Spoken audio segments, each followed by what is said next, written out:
Good morning. The Committee of the Whole is back in order. Last evening, we finished the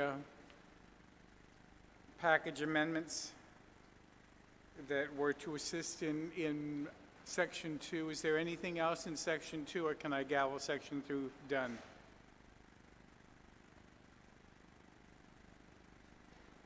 Section 2 of the bill, yeah. It was going to be the revenue generating.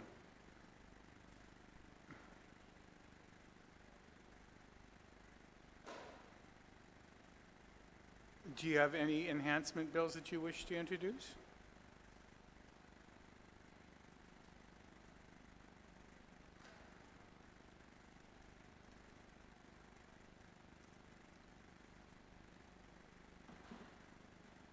Is that for Section 2? Do you have an enhancement? We're on page 1 of the bill. No, we're on page 1 of the bill.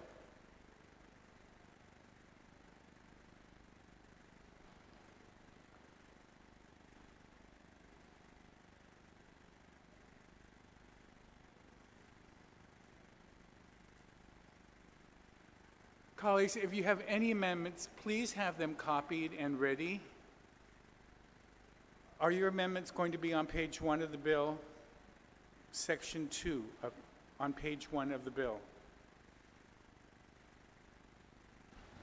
If you're asking me, Mr. Speaker, I don't know which section, but it's going to be that, I'm going back to that tax amnesty proceeds.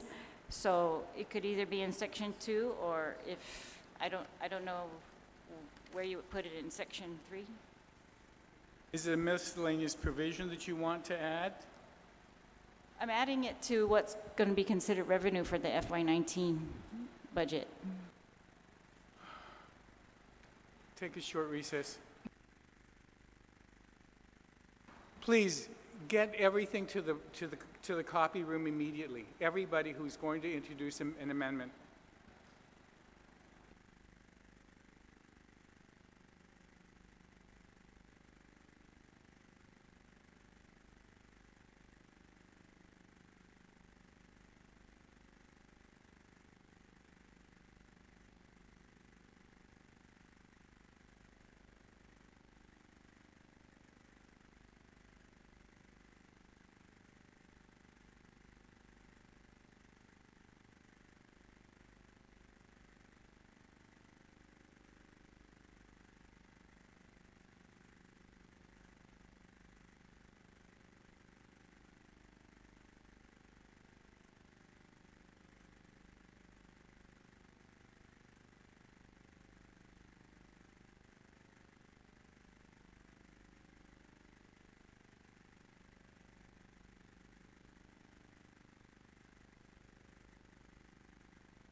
All right, let's go back on the record. Madam Vice Speaker,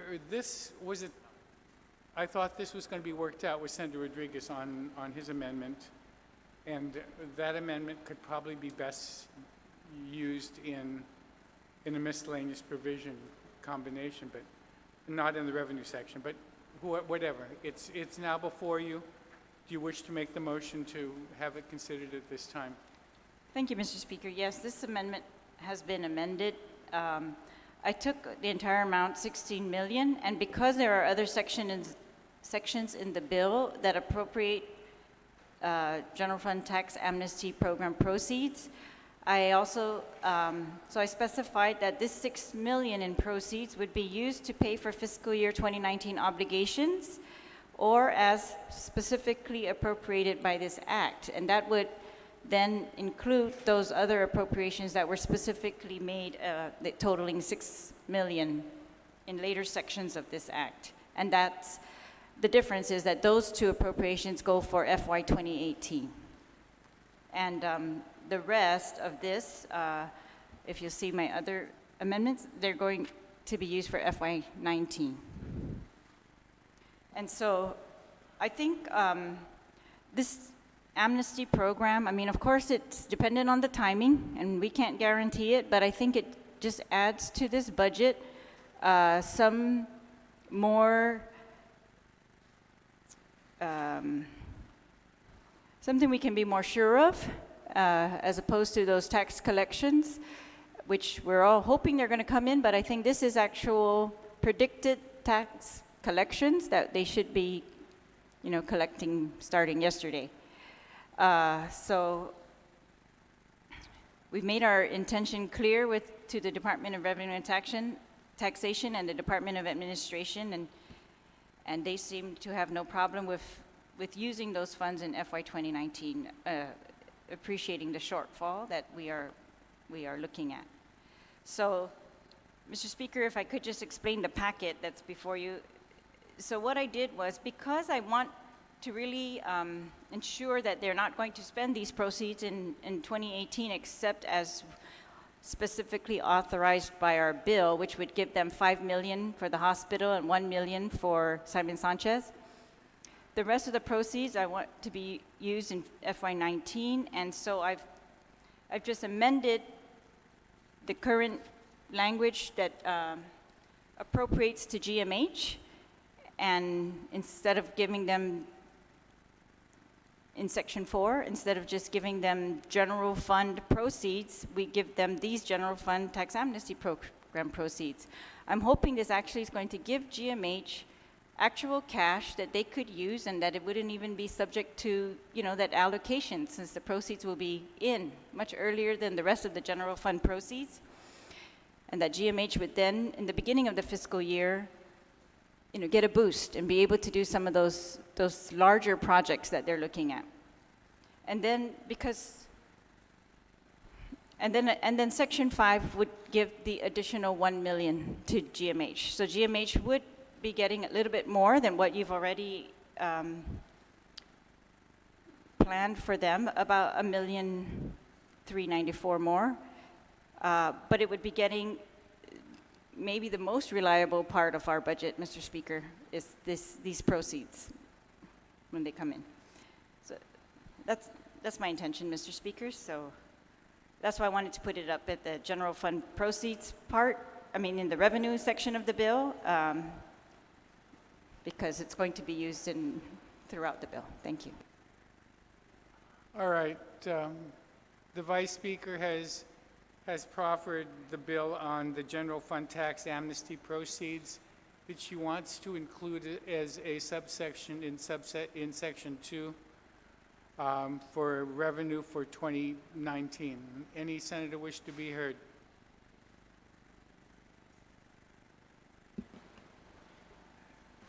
Senator Morrison. Thank you, Mr. Chair. I want to reiterate my statements earlier when this amendment was first introduced or discussed. Again, this goes, and again, I recall the discussions we had when we were first trying to request if the amnesty program could proceed, and to cover the shortfall for 2018.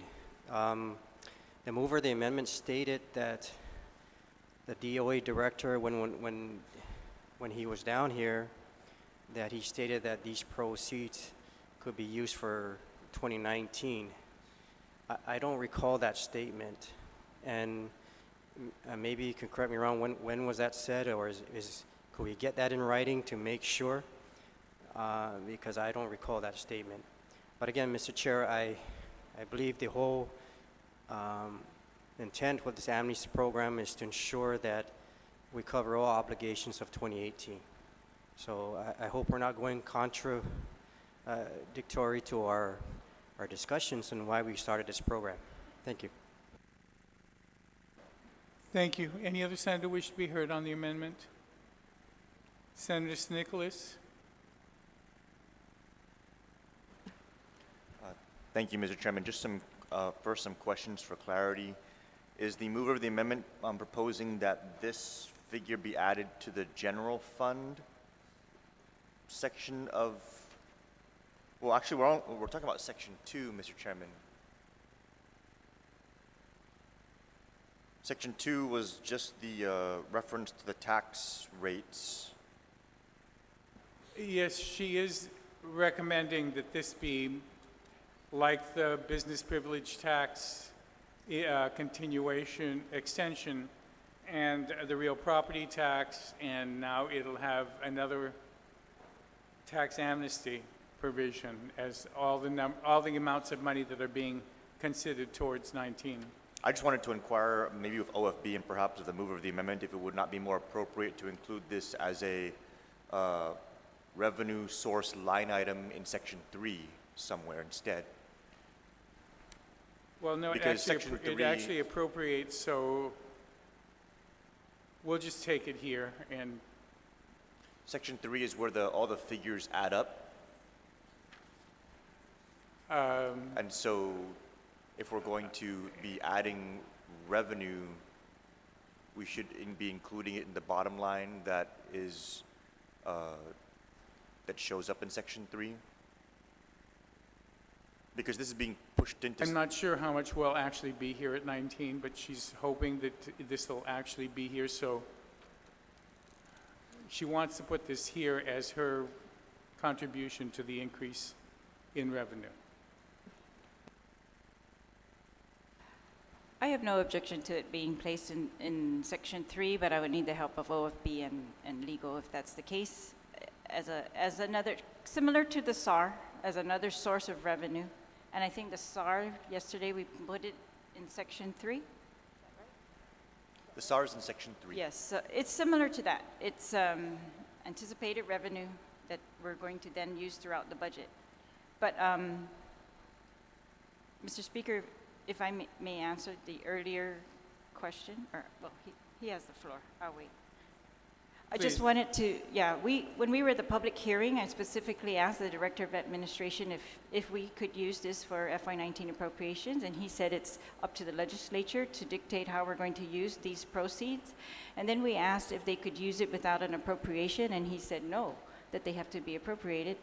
And then when he came in here, we asked very similar questions, Mr. Speaker, and I know that's all on the record. Thank you. I understand, and they've used the first 14 without our appropriation. And as I understand it, I'm not an accountant, but I understand, I've been advised that the tax amnesty will be collected before September 30th, so it'll be recorded as a FY18 collection, and probably shouldn't be included as a 19. But if it's your desire and you have 8 people, that's fine. Well, it's what we're trying to do, Mr. Speaker, because I think if we don't, we allow them to use it in 2018, and we might negate all the savings of 30 million that we are expecting them to you know, toe the line on that by the end of 2018. I'm afraid we're going to give them a, you know, authorization for exceeding those cuts that they were supposed to be making. Senator Rodriguez, any other senator? Mr. Chairman, after I'm sorry, do I still have the floor? I was posing some questions. Okay, please. Thank you, Mr. Chairman. I'm very, I want to be very technical about where we're going to be placing these funds and how we're going to be accounting for them, because if the intent is for them to be spent in 2019, then it behooves us to include it in the 2019 figures. If the intent is to lockbox it somehow in 2018 so it doesn't get spent, I think that needs to be clear also. And the other concern I had, Mr. Chairman, is that if you look at subsequent amendments that are going to be referencing this amendment, it's referencing this 16 million in tax amnesty as general fund tax amnesty proceeds. But I mean, we had the conversation of the course this past week. Technically speaking, these should be considered supplemental appropriations revenues, not general fund revenues. The general fund is very specific. It's the taxes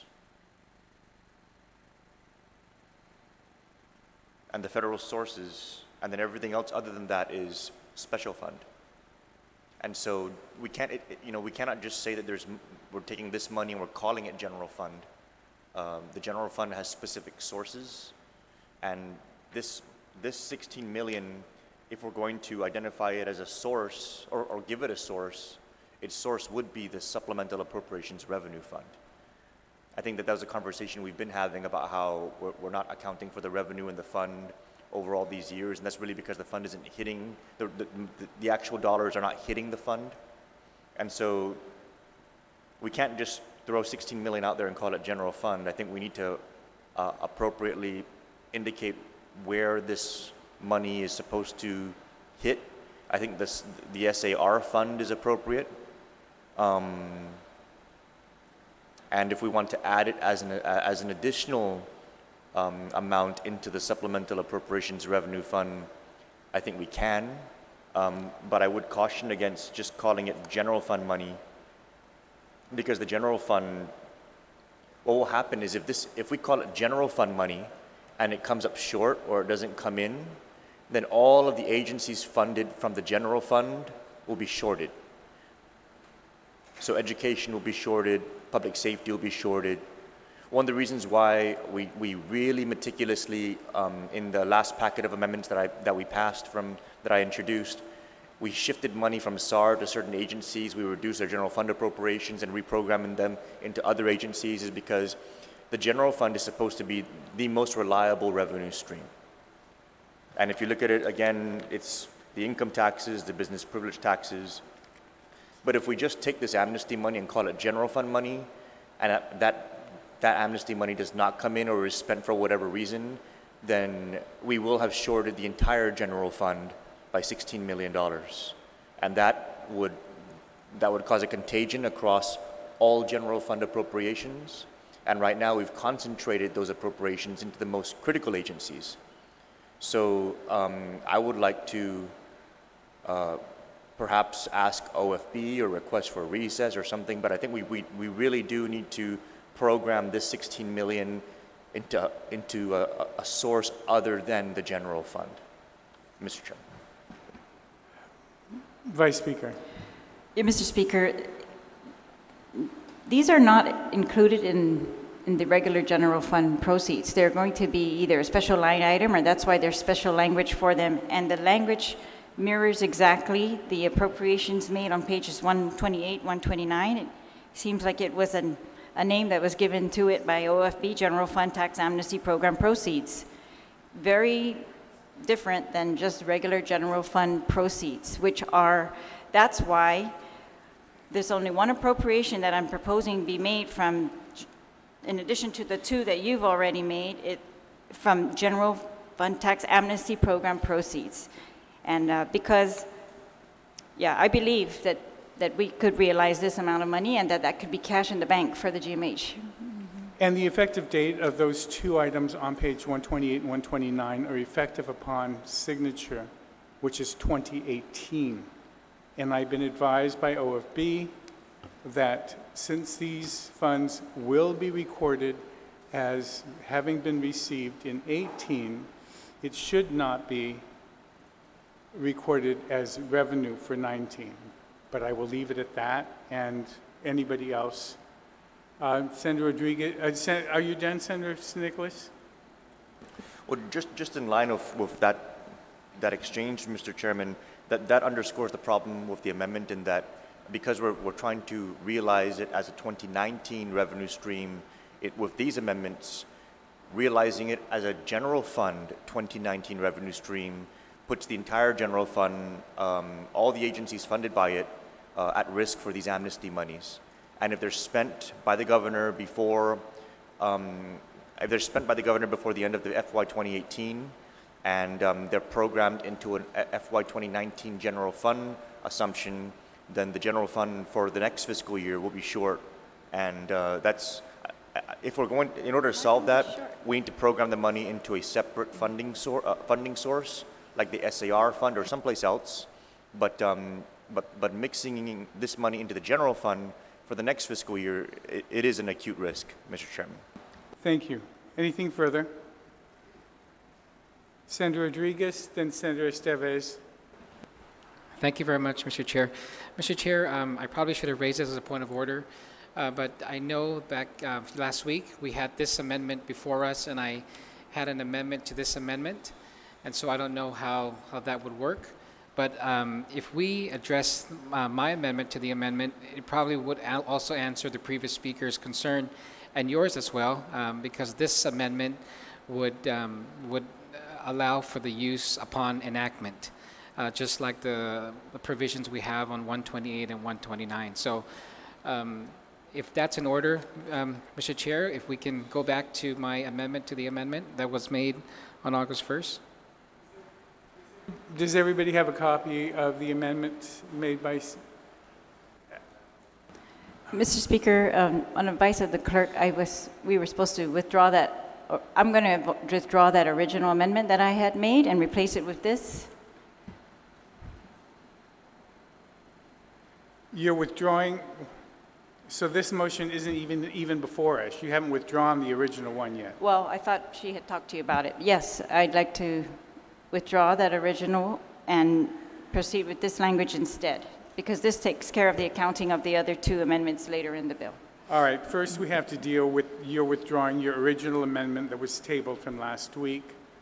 Is there any objection to her withdrawing her amendment?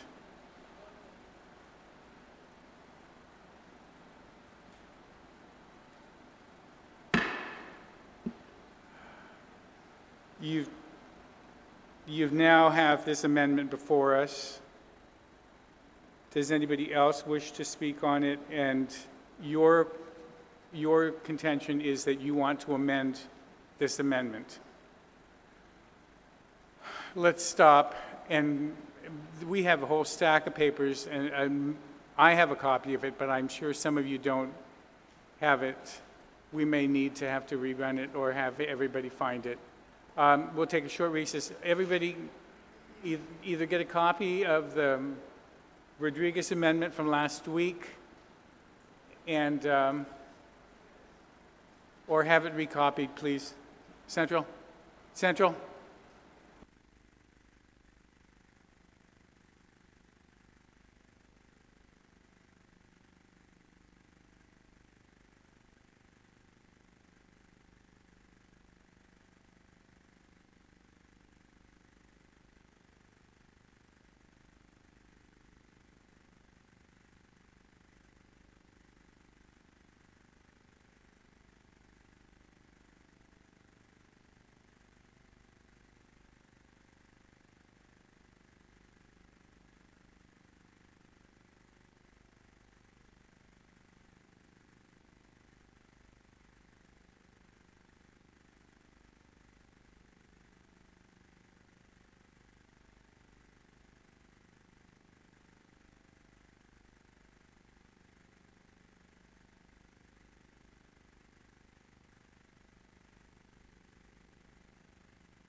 Mr. Speaker, yes. I'd move to just withdraw the amendment at this time. If we're going to have a spending spree with the amnesty funds, as it looks like from some of the amendments that are being passed around, then I think, and we're not going to hold it for the revenue in 2019, then I'd like to table this amendment until we can get those things cleared up.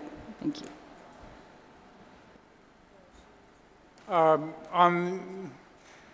On the motion to withdraw her amendment, any objection? Withdraw it? It was being withdrawn in section 2. Thank you. Anything else on section 2 in the budget? Senator Augustine. Mr. Speaker, Mr. Chairman, I'd like to ask that we go back to the revenue enhancement option that your office had prepared, the Office of Finance, and consider, not as much as I like to raise taxes, but the tobacco and alcohol taxes section there, option 5 through 9. Your Office of Finance? Yes. Do you wish to make an amendment to offer the cigarette tax as a revenue enhancement? Yes. All right, let's get it circulated. Oh, Anna.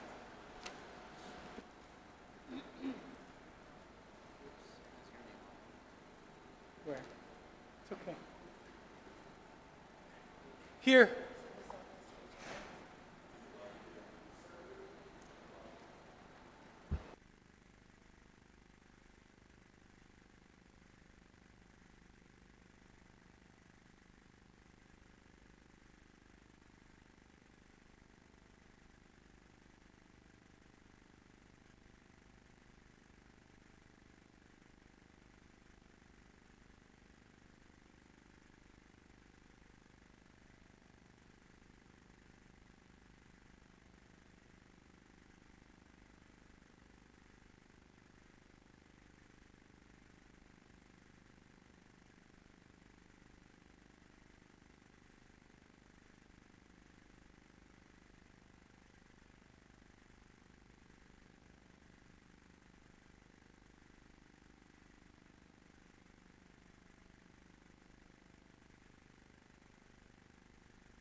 The legislature is back in session. Senator San Augustine, you're recognized.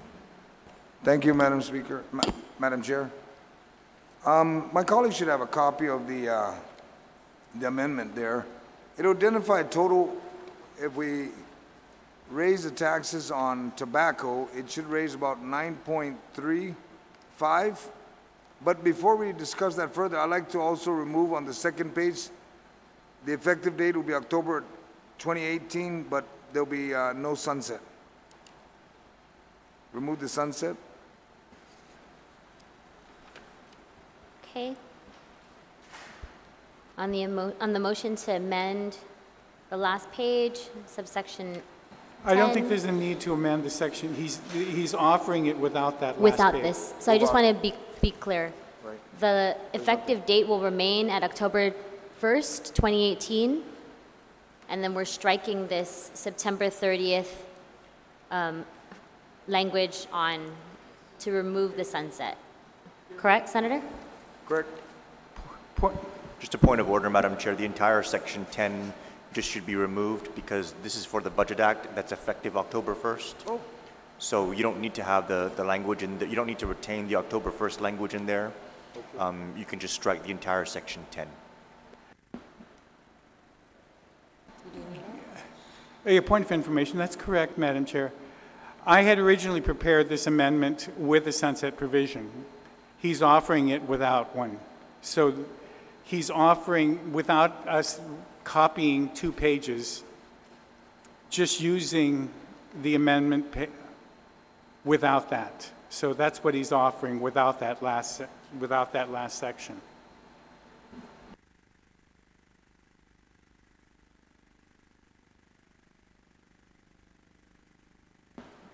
Senator San Augustine, if we proceed with striking this entire effective date and sunset, then that would make this amendment in the budget bill effective immediately. Correct. Basically, what my colleague said, good senator from there to do, we don't need it, the X on page 2, so we just strike it all out. Okay. Okay? So it's basically actually for discussion for the colleagues. Thank you, Senator. Any member wish to be heard on the San Augustine amendment? Speaker Cruz, you're recognized. Thank you very much.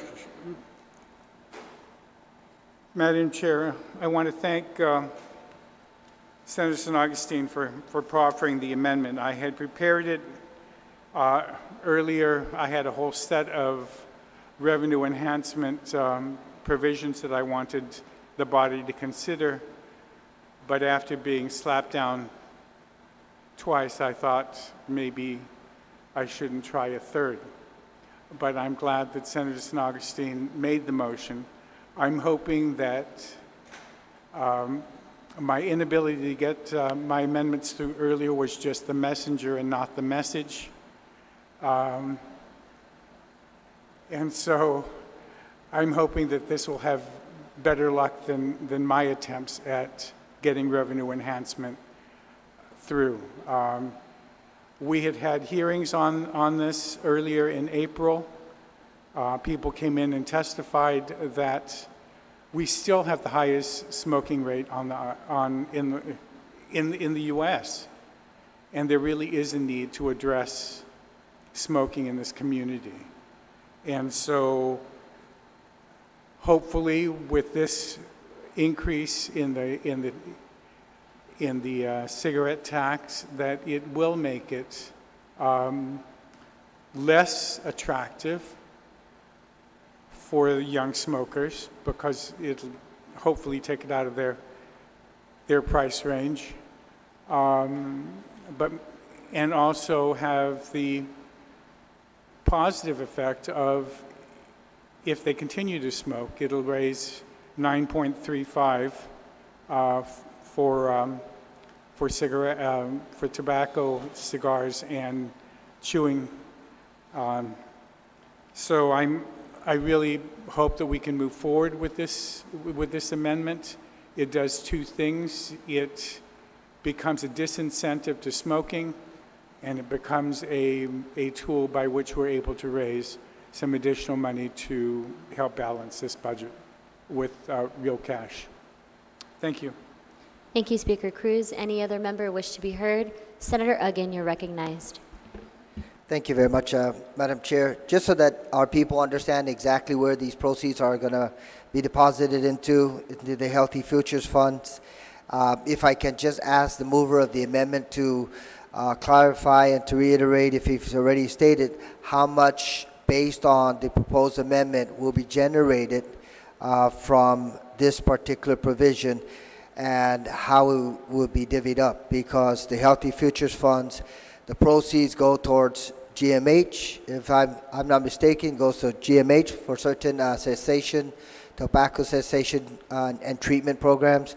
Also goes to public health for similar programs that are administered out of that particular entity. And I believe, if I'm not mistaken, some proceeds go to the University of Guam for their cancer research. So if I can just ask the mover to highlight how much would otherwise be generated if this amendment were to be passed and adopted in its present form. Thank you, Madam Chair. Thank you, Senator Uggan. Senator San Augustine, do you yield? I can answer that question. Oh, Speaker Cruz. According to the calculations that OFB has provided, cigarettes will go from $15 to $20 per 100 package. That will raise $8.89 million.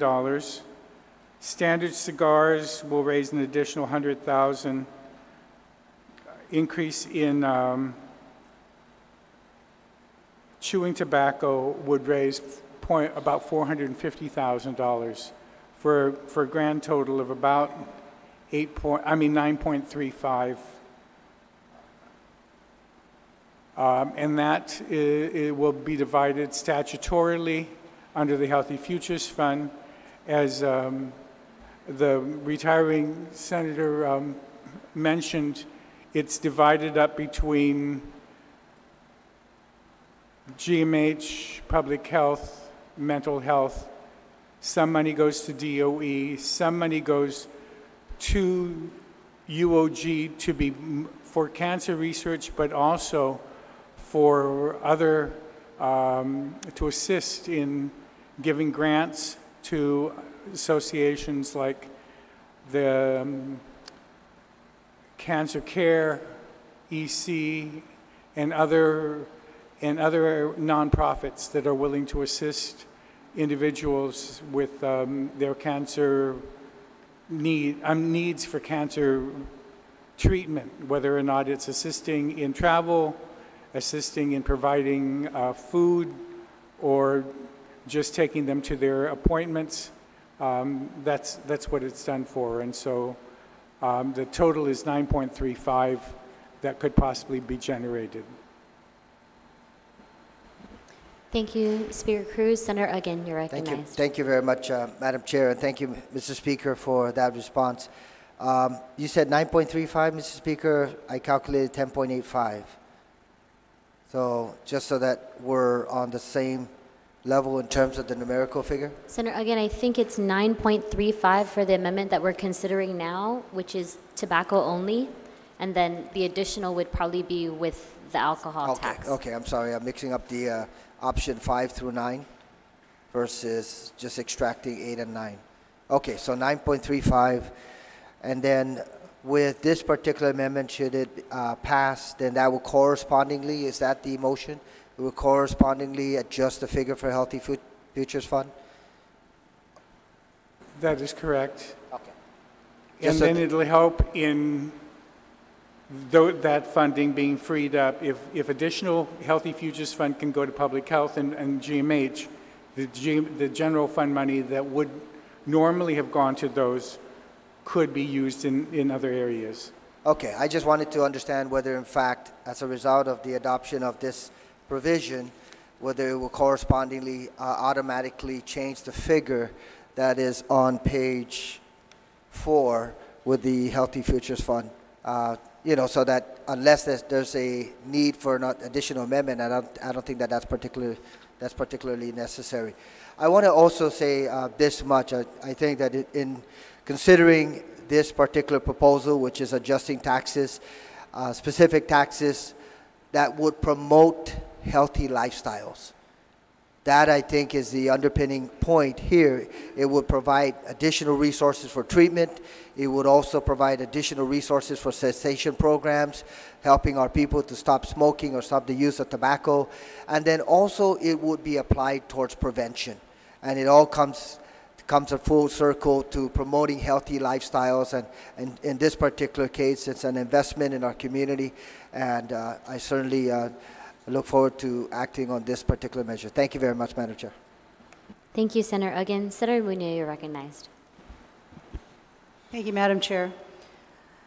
I'm in support of this amendment, not because it is raising taxes, but because it could reduce the number of smokers that we have here on the island.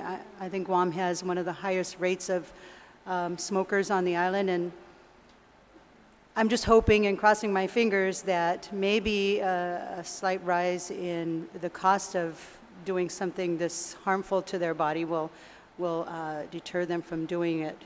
I'm hoping. But yes, it does, and it will go to a great cause, and hoping that it'll help to reduce the numbers of people that we have afflicted with lung cancer. So I am in support of this amendment. Thank you, Madam Chair. Thank you, Senator Muñoz. Senator San Nicolas, you're recognized. Thank you, Madam Chair. Just first wanted to start out with a question for OFB. This $9.35 million figure that's projected to be generated by this this tax, that's based on historical data on the tobacco taxes?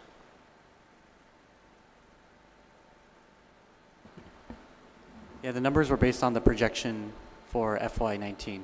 So we use that projection and we just applied the increase to the varying tax rates. The projection was based on what source data? It was based on prior year collections. Prior year collections. And so the projections was for 8.89 million in cigarette tax. Madam Chair, and you know, the previous speakers with respect to the amendment, I don't dispute a single thing that was said. But I do have a concern with applying this tax increase at this time. And that is that the recent headlines that we've seen with respect to the enforcement of our tobacco tax laws currently show that we have a huge hole.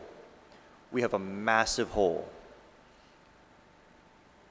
The $14.7 million that a tobacco distributor recently paid for tobacco tax accounts for 98 million cigarettes in the last 3 years having entered the marketplace untaxed.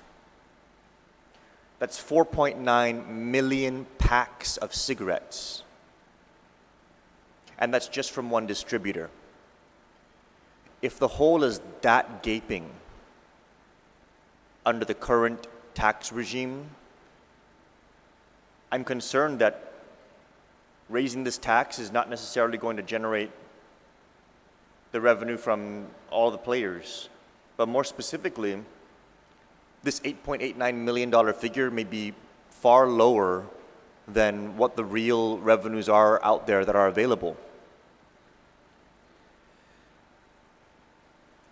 When we passed the tobacco tax stamp legislation that requires every single pack to be stamped and for that stamp to represent that the tax has been paid, that's supposed to take effect October 1st of this year. It's supposed to take effect for fiscal year 2019.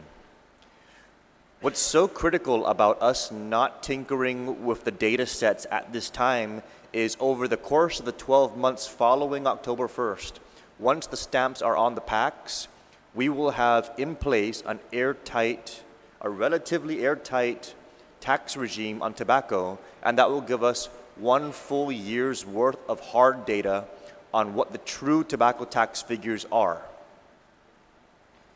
With that hard data, we can then project tax increases on solid footing.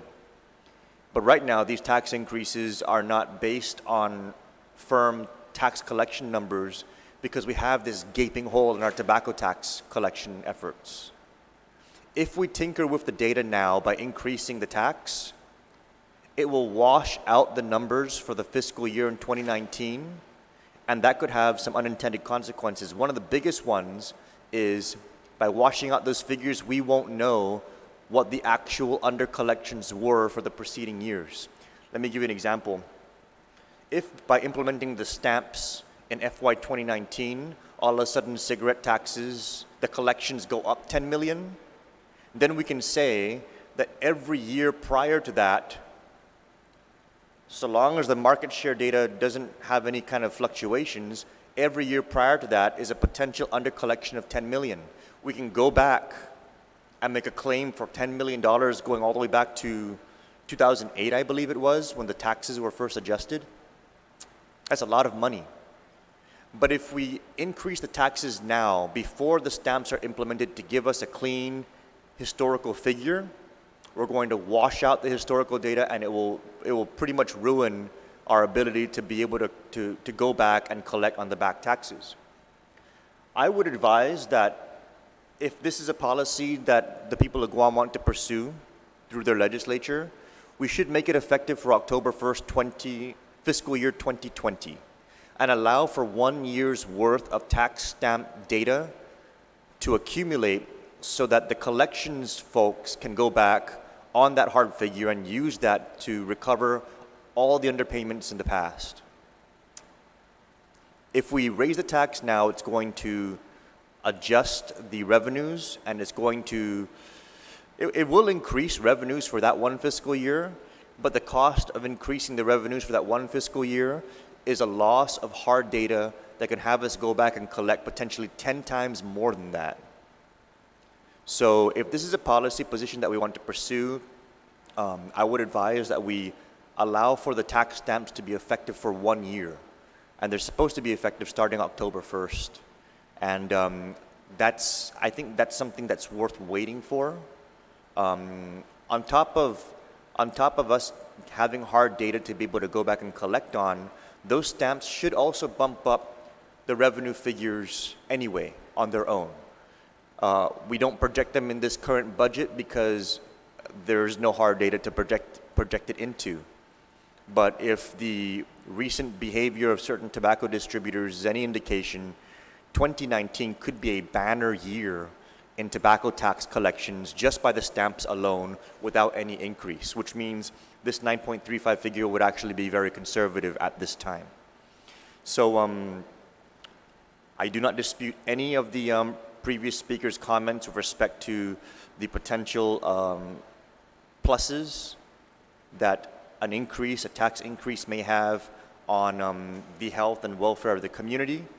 But I do want to caution the body that we may be penny wise and pound foolish by jumping the gun just 1 year too early in this increase.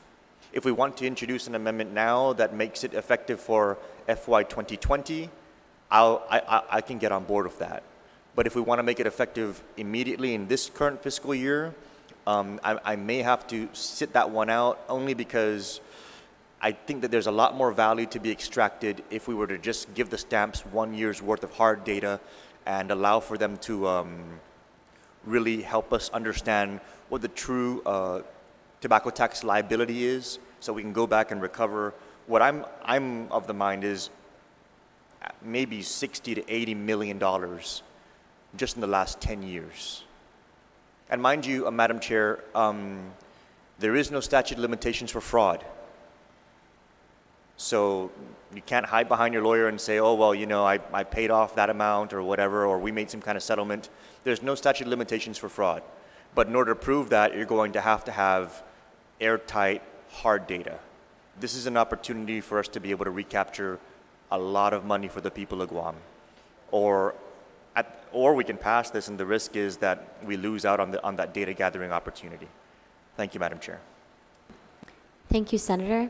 Any other senator wish to be heard on the amendment? On the amendment. Senator Espaldon, you're recognized. Thank you, Madam Chair. Madam Chair, I highly respect the previous speaker in his contributions many times to the fiscal realities and possible solutions to this government. However, in this case, and I understand the concern that he raised, that mathematically, it's actually very easy to extract the data, even if we do increase the taxes. Right now, it's at $15 per 100 cigarettes. That's the law. This amendment will raise it to $20 per 100 cigarettes. And technically, really, the math to be able to understand what the effect or what would have been if we did not raise it could actually very easily be accomplished. And then from that, we can extract the information of maybe what really is owed by those who have not paid into it over the past X amount of years.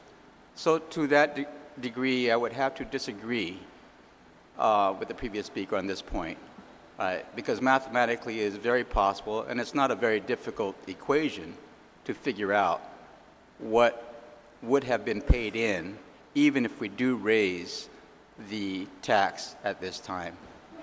Thank you, Madam Chair. Madam Chair, if I could just raise a point of information to that. No one's tracking volumes. No one is tracking sales volumes. It's all on an honor system basis. And so that's how 98 million cigarettes was able to enter the marketplace untaxed. The current tax regime does not track the sales volumes.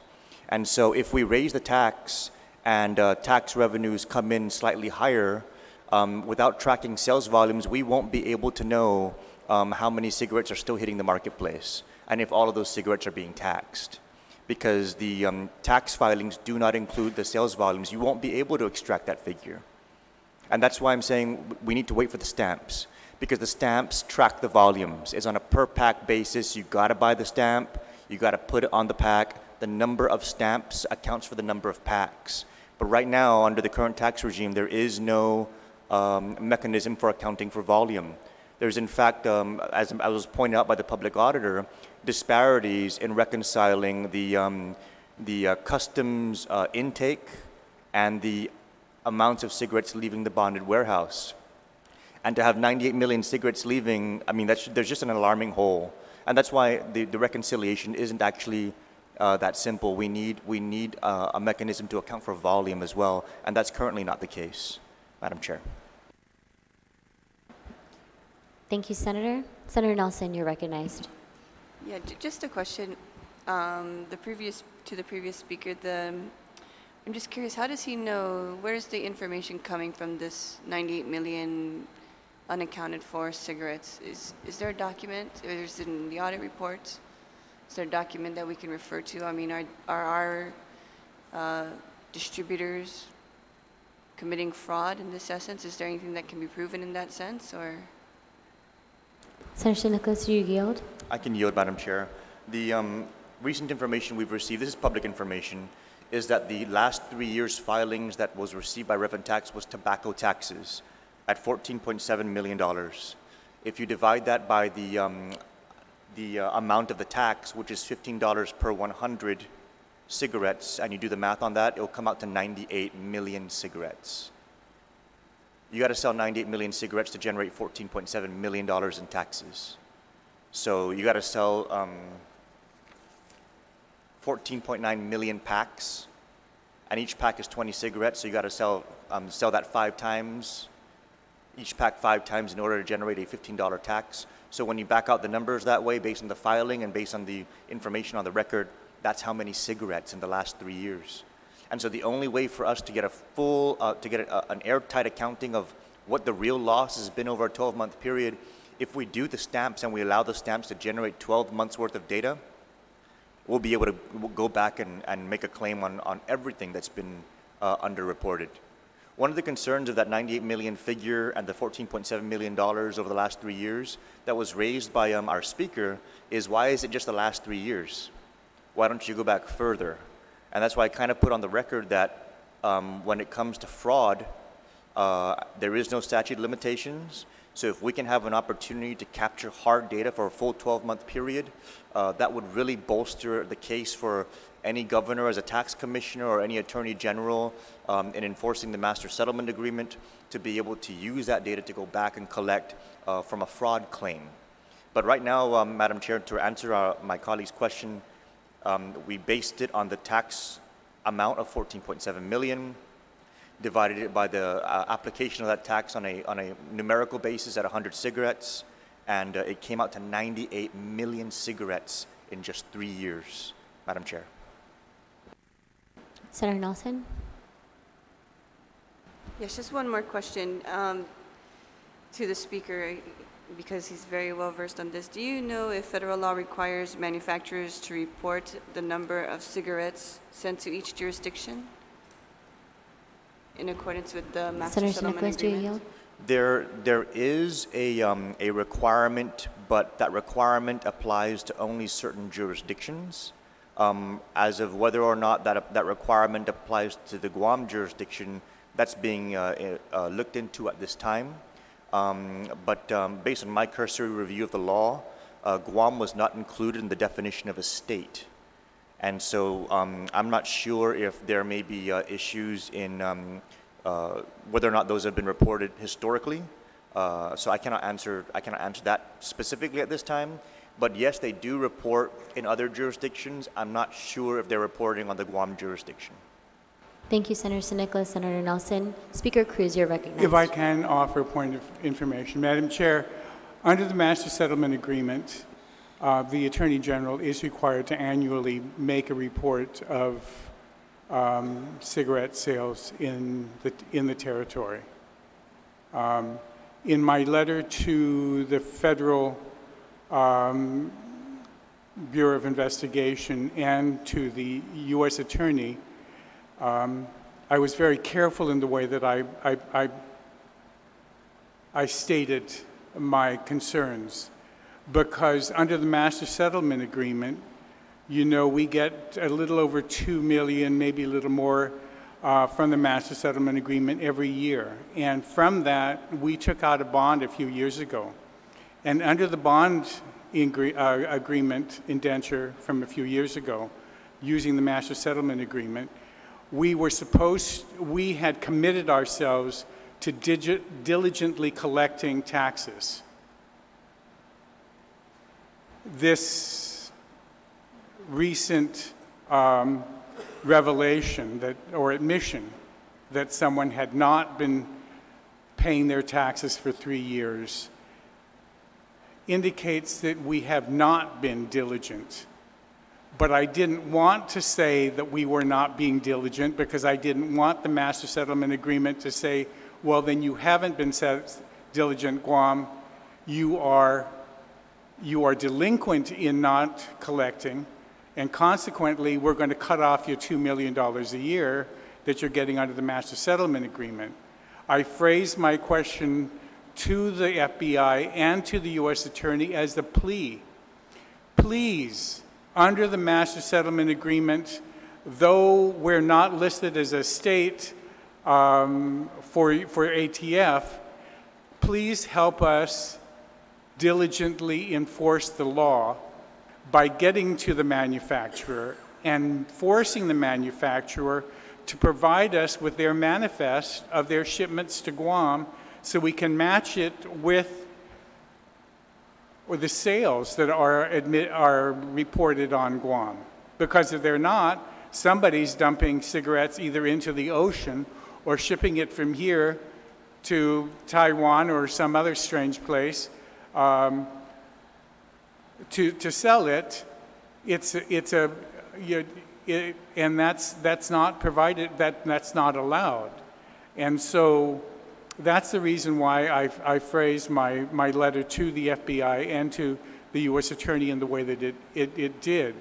And so there is a need to address the amount, and we are trying to figure the amount. But I will save the rest of my closing. I just wanted to address that one issue of the reporting. There is supposed to be an annual reporting, and unfortunately, or fortunately, I haven't been able to get anybody to admit to me what the reports are. It might be like the 911 that we haven't reported in 10 years.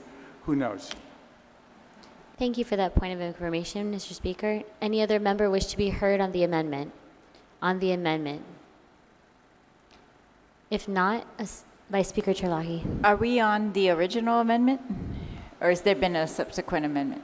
No, we're on the San Augustine amendment. He has removed the effective date and sunset. All right. on the last page, and that's the amendment we've been discussing. Okay, then, could I ask that we further amend this to dictate that the proceeds will go, the increase in proceeds will go 50% to GMH and 50% to public health? I'm looking at the GMH budget in our current budget bill, and it looks like only 4 million of Healthy Futures Fund is appropriated here to GMH. And,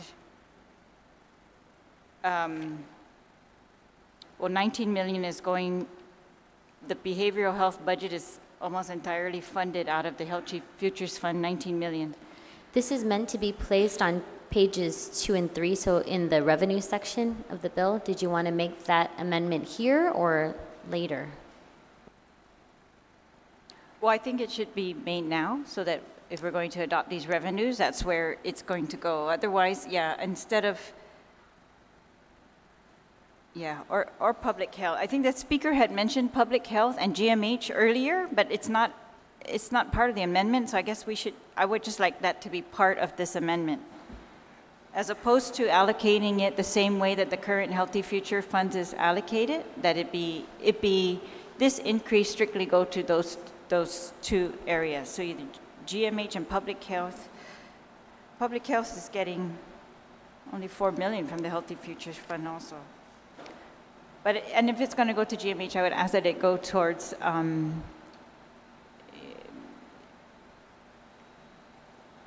CMS projects. I'm trying to remember the acronym. CMS, is that correct?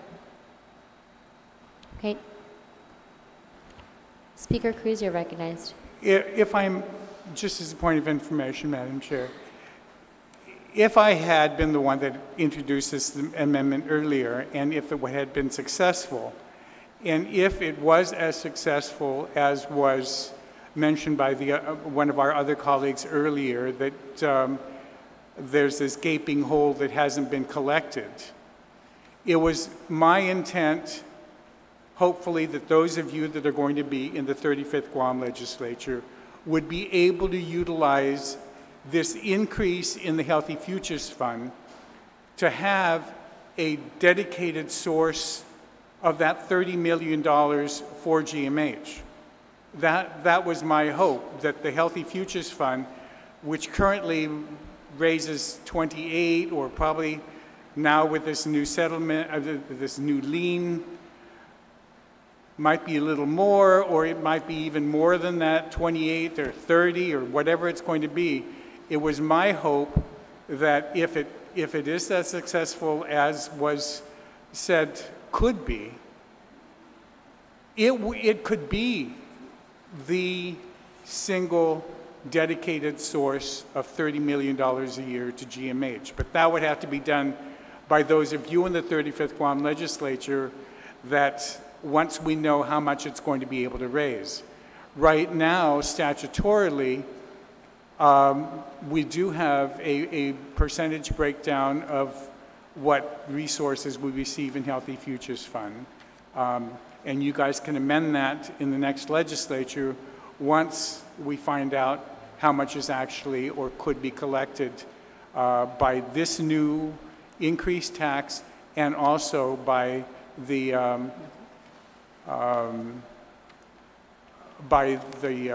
revelation or the assistance by the federal agents to assist us in finally figuring out how much the Healthy Futures Fund could have been raising over the last several years. Thank you, Speaker Cruz. Vice Speaker Terlahi, do you have your amendment written out? No, Madam Chair, it's not in writing. Would you like to take a recess and? Sure. Okay, 1 minute recess.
The legislature is back in session.